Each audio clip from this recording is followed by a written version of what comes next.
even tell if I'm in the frame because of the way the light is, but oh my gosh, I'm on my way to Stanford, and I got out of the shower this morning, and the problem tissue expander just started dripping. And so it looks like it's dripping the seroma fluid, which is the fluid in between the expander and the skin, not the saline from inside the expander. So it's not that the expander has ruptured or broken open, it's that my skin has ruptured. So I'm so glad. I mean, I'm fortunate that I'm on my way down here today. It's about a 4-hour drive for me. So it takes me around 12 hours round trip. It's really a long day. And of course I'm like driving in traffic and congestion of the Bay Area. So that really adds to like the whole stress factor of it and like that. But yeah, I'm just really glad that today is the day that I'm heading down, because I don't know what I would do. I mean, even if it were tomorrow, I had to put all this gauze on so that I could make sure I could make it down without, you know, like leaking fluid all over myself. So yeah, it's really uncomfortable for me not knowing what's going to happen, not knowing if I'm going to be admitted into surgery today, how that's going to go. I mean, you know, it's like, yes, healing is a curved line and not a straight line, or it's a marathon and not a sprint, but at the same time, it's like I've now had this. This has to be an infection. It just looks too disgusting to not be, even though I feel okay. But this will be my second infection on the implant side that didn't have cancer. And I, of course, opted for a double mastectomy because I didn't want to deal with whatever. I didn't want to deal with getting cancer in the opposite breast at any time. And I also didn't want to deal with like one breast not there and one breast there, and just the sort of asymmetricalness of it, asymmetry of it, like mentally and physically. So there were multiple reasons why I did it. So yeah, I don't know. We'll just see what happens today, and I'll go from there. All I can do is continue onward, one foot in front of the other. Also, my daughter has had this cold for a while, and I haven't been getting sick, and I'm kind of like, wow, I'm surprised I'm not getting sick. I've also been really bad about taking my supplements lately, so it's not like I'm well fortified or anything like that. But it seems like it finally caught up with me today, because my nose is running, I'm sneezing, and I'm not feeling great. My boyfriend is also, he's got allergies though. He said he's not sick, it's just an allergy thing. And so our whole house is like, you know, just snot everywhere. That was one thing I wanted to say. And then what was the other thing? I have to think of it. Oh yeah, I feel a little naughty because I'm going to one of the thrift stores. I just can't help myself. I'm possessed and obsessed. I've actually been listening to some YouTube videos on my drive down about doing Amazon FBA, because that's another reselling opportunity that I've been interested in, but I don't know a lot about it. So that is very curious. And I actually have some items at home. I have some books at home that I want to send to Amazon to do the fulfillment by Amazon. That's what that stands for, Amazon FBA. So, but I can't resist the opportunity to be in the Bay Area and not go to a thrift store. I mean, last time I went, I got a bunch of stuff. I haven't even posted it yet. I did list 17 items yesterday, which I'm feeling pretty good about, because it does take time. I'm not that fast at it at this point. And I created an inventory system. So it's kind of funny. These videos are about cancer and reselling. I mean, they have nothing to do with each other, but I did find out that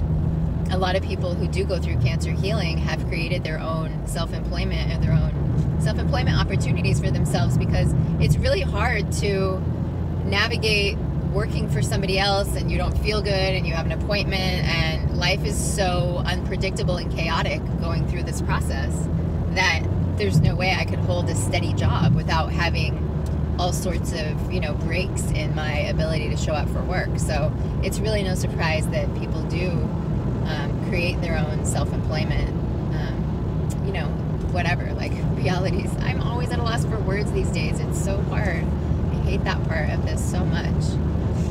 So yeah, anyway, I'm like, I don't know, it's not like I'm naughty. I mean, who am I naughty to? Nobody. But it's just that I'm just kind of obsessed. I mean, I am obsessed, and I can't help myself. And even though I've got a backlog of things that need to be listed, it's just too good. I live in like the best area for getting really high quality clothes at a very good price. So I'm going to try to hit up one of the places here in Redwood City before I go to Palo Alto. So hopefully that goes well.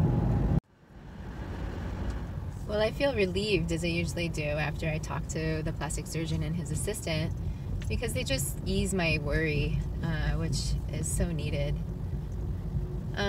The good news, I mean, I guess there's more than this for good news, but one of the pieces of good news is that I don't have an infection, and that is really refreshing to know, because that would just be a whole other set of complications I'd need to deal with.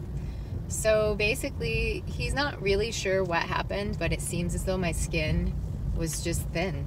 I don't know, and it overstretched, basically. So they're going to remove the tissue expander and then and cut away some of the skin, like the skin that's basically troubled and problem skin. And then it will heal for about 3 months or so. I mean, I'll have 2 drains. I'll have 1 or 2 drains. I'll have one breast, the radiated breast, with an expander. You know, this one's going fine. It's totally ironic. He said if I were to guess which one would have problems, I would have absolutely said the one that got radiated. And that one, like, actually looks great. There's no issue whatsoever with the skin. I have no discomfort with it. It's really kind of amazing. The skin looks good. And then this other one, which is the opposite breast, it's like, okay, so it's a problem. So I'm going to go into surgery tomorrow. They're going to do that. It's about an hour surgery. And basically the skin is just going to kind of like hang. Okay, I have to do something here. So I don't know where I was, but 3 months of healing from having the implant removed, which happens to exactly coincide with how long I was supposed to wait until after radiation. So at that point, I'll most likely have another surgery, which will be, they'll be moving the tissue from the latissimus area. They said I can't do a deep, I can't do thigh, a tug, flap. It's just, he said there's just really not enough. There's not going to be enough volume, and it's a really long, complicated surgery that's risky, and to do it and not have enough tissue just really doesn't make it worth it. So, okay. So for some reason, I just space out about it. It's like, I think I'm low blood sugar, but when they're telling me stuff, I'm just like, wait, what? I can't retain it at times. So then after it heals for the 3 months, then they'll bring the tissue around from my back, and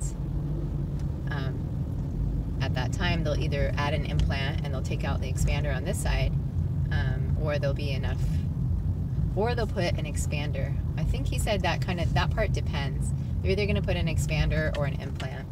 If they put an implant, then I'll be done with the surgery. I'll just be done.